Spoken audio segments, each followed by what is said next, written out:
Okay, so what I'm going to show you today, I'm going to go through an example of a student loan today, and I'm going to try to use a real life example. So my student loans that I had when I left Iowa State with 4.5 years underneath my belt, versus if you went to Iowa State today and what that student loan would be.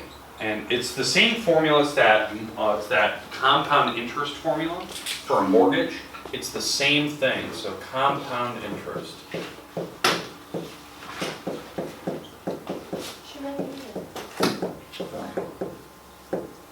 Alright, so this is kind of an easy formula. Now, why I'm bringing this up is just because they use the same formula, so I thought it'd be kind of helpful to let you see this, like instead of just doing homes the whole time, let you see maybe something more important that you could possibly use, because you guys probably have student loans before you actually buy a home anyway. A equals principal 1 plus R divided by N over NT. Okay, so there's the formula that we talked about yesterday. The A is the amount you're building that you're going to pay back over, a certain time period. P is the principal, the amount that you're borrowing. It's the loan, it's the mortgage, whatever it is. R is the interest rate, which changes depending on the year for these, because the president sets the rates and plus your credit score would affect that too. The N is the number of times they compound, and T is the time. Right? So those are the numbers we talked about yesterday. So I'm going to give you two numbers. We're going to do two different problems. I'm going to do my student loan, because I'm going to put more accurate numbers, what I had, so you can see my interest rate, and then we'll do one for you guys today. So when I was going to school at Iowa State, tuition for the year was $12,000. It was like 13,000. It was 12,000 something. Okay, there's 13,000 if you just round it. So this is tuition at Iowa State. Room and board and like my apartment was more, but it was about 12,000. When I left after about 4.5 years, so 4.5 years, with all the extras added on, I had about $64,000 worth of student loans. Now, if you're doing the math there, you're like, well, that isn't computing. 12,000 times 4 is like 48, and you did another 12. You're only at, 50 something. But the thing is, I had, I had an apartment, plus I had books. Books are not on top of tuition. It was like extra. So like I was doing everything with my student loan. Apartment I was trying to pay with the job I was working at the time. I worked at a bookstore. So, but this is what my student loan was when I left Iowa State. So it was pretty close to the number I gave you guys yesterday. So $64,000. Okay. Now I was lucky enough that when I left Iowa State, the interest rates at the time were the lowest in history of the school. It was right after Clinton was just president, and the Democrats had the lowest interest rates on all student loans because they wanted to encourage kids to go to college. So the interest rates that I consolidated at the time was 1.7%. 1.7 is 0.017, the lowest in school history. And then they compound it 12 times a year. So 12 times a year, and student loans are 20-year loans. That's a student loan. It's not a mortgage. It goes 20 years on student loans. What do they call it now? They call it federal. There's a term for it. Your student loans are fast. Those forms have it on them. I forget the name. But anyway, doing the math here. Okay. What I'm going to do first, if I was typing this in a calculator, I would divide these numbers first. So 0.017 divided by 12, add that to the number 1.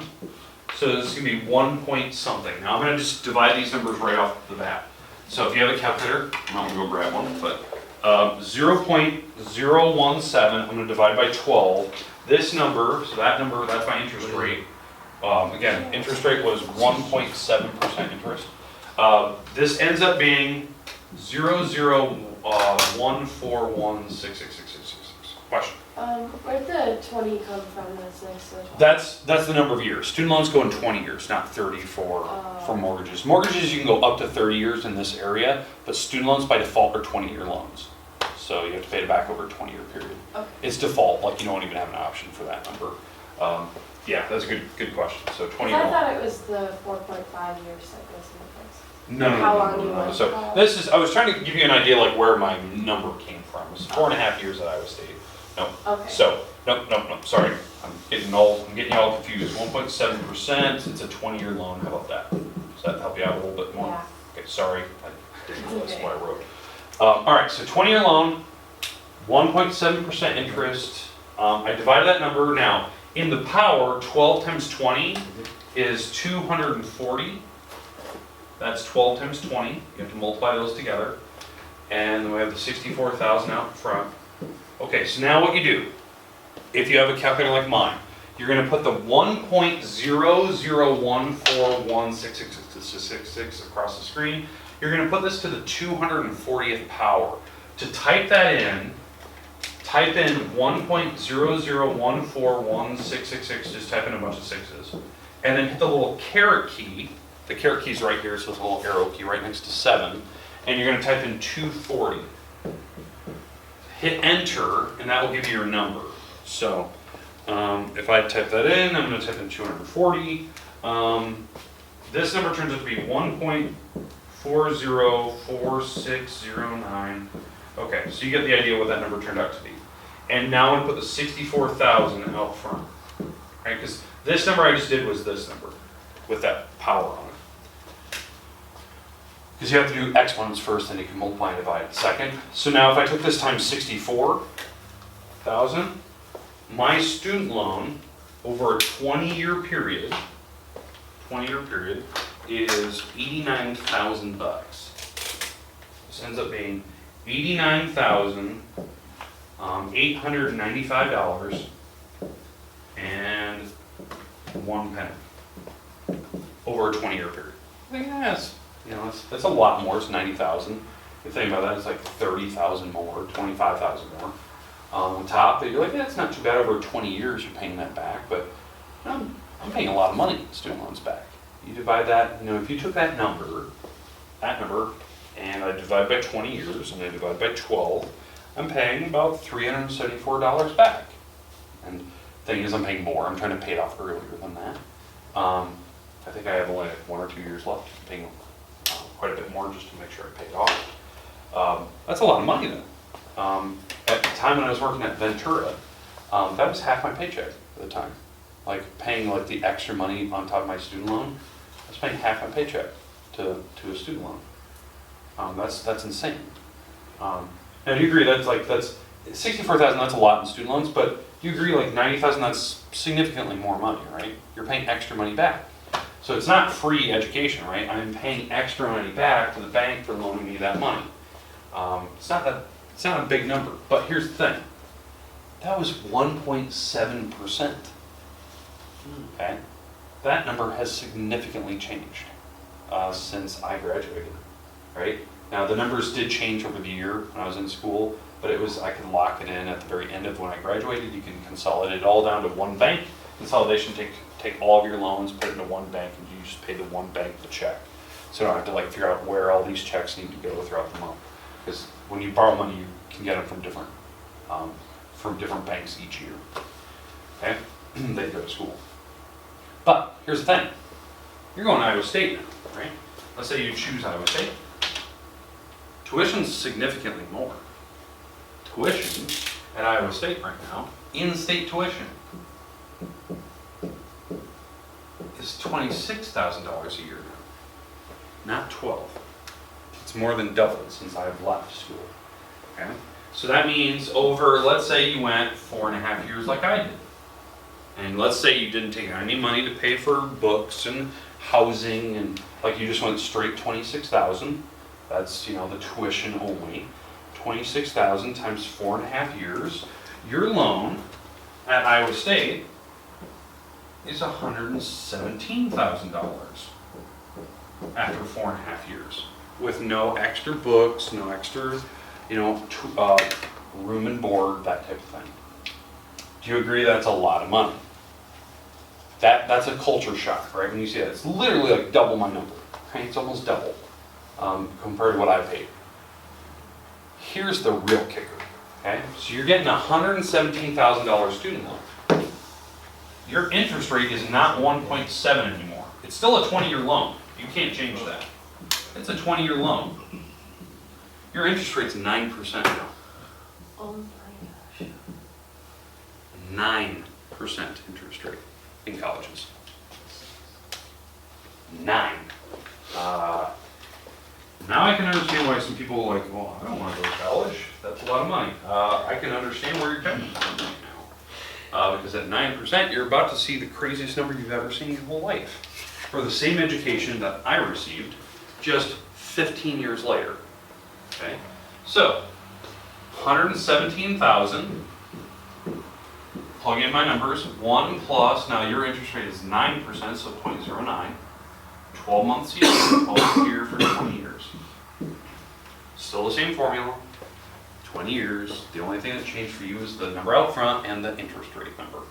So 0.09 divided by 12. This ends up being, in the parentheses, we'll use a different color here. This ends up being, in here, 1.0075. Okay. Up in the power, it's still 240 because you're going for a 20-year loan, 12 months a year. Okay, makes sense all the numbers I'm coming up with? Okay, now I put it that 1.0075 number to the 240th power. So this again, if I'm typing this in 1.0075, I use a little caret, use 240. This will give me my power, so I'm going to type that in my calculator by itself to figure out what that number is. That number ends up being, on the calculator, 6.009151 blah, blah, blah, blah, blah. And what do I have to do last? Multiply it. 6.00915154 times $117,000.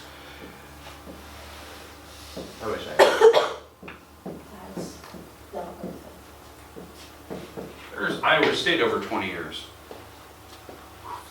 $750,000. Go to the same college I went to. The same classes, same professors I still have. I know they're still working there. Same education I received. The only difference was you're born 15 years too late. I mean, think about that. That's insane. That's insane to me. That number is absolutely ridiculous. And if you took that number, the $703,000, divide that by 20 years, divide that by 12 months, you're paying per month $3,000. Oh man, I can't afford that. No teacher can, because I don't get paid $3,000 a month now. I've been teaching for 15, 16 years. I couldn't go to Iowa State and get that education anymore. Couldn't do it. I wouldn't be able to afford it. Wrap your head around that. That after 6 months after I graduate, I would get that $3,000 bill in the mail, and it's due every month for 20 years. Yeah, that's insane. What are they gonna do when all the teachers retire and no teacher can go to school for that anymore? They're 'cause already they starting can't to see that afford now, it? because the big thing now is that, they always have shortages of teachers. They always do. They talk about, oh, we need math and science. The one thing they're really facing now is they have no ag teachers anymore in the program. 0 ag teachers graduating out of those programs. 0. Like Mr. Baumgart's one of the last, right? When he retires, honestly, they will not have anyone fill his position. No one will be in that program that can fill it. Because you're looking at it. I can't afford that. And schools don't forgive loans. They always say they would. I'm like, oh, I was promised every year of college that my loans would be forgiven. After so many years of teaching, 10 years, 5 years, they always had a different number. I never had a loan forgiven. My loans have always been there, I've always been paying. I've been paying the last 15 years since I graduated. I think my total number right now is I'm paying $650 a month for the past 15 years. Because I'm trying to pay it off early, I'm trying to get it. So I'm paid off in like 16, 17 years, something like that. I think I have like 1 or 2 years left. But yeah, it's insane. $3,000. It's the same thing. It's the same. It was the same education I received. You're just paying a lot more than me, which I don't understand. Like, no one can go through that program.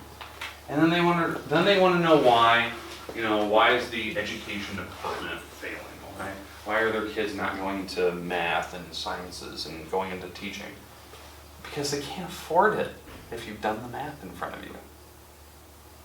So you have to get like, that's why it's so important for you, like you guys, to apply for financial aid, to apply for scholarships, because I received 0 scholarships going to college. 0. I was a 4.0 student in high school. I had a 4.0 and I didn't get any scholarships.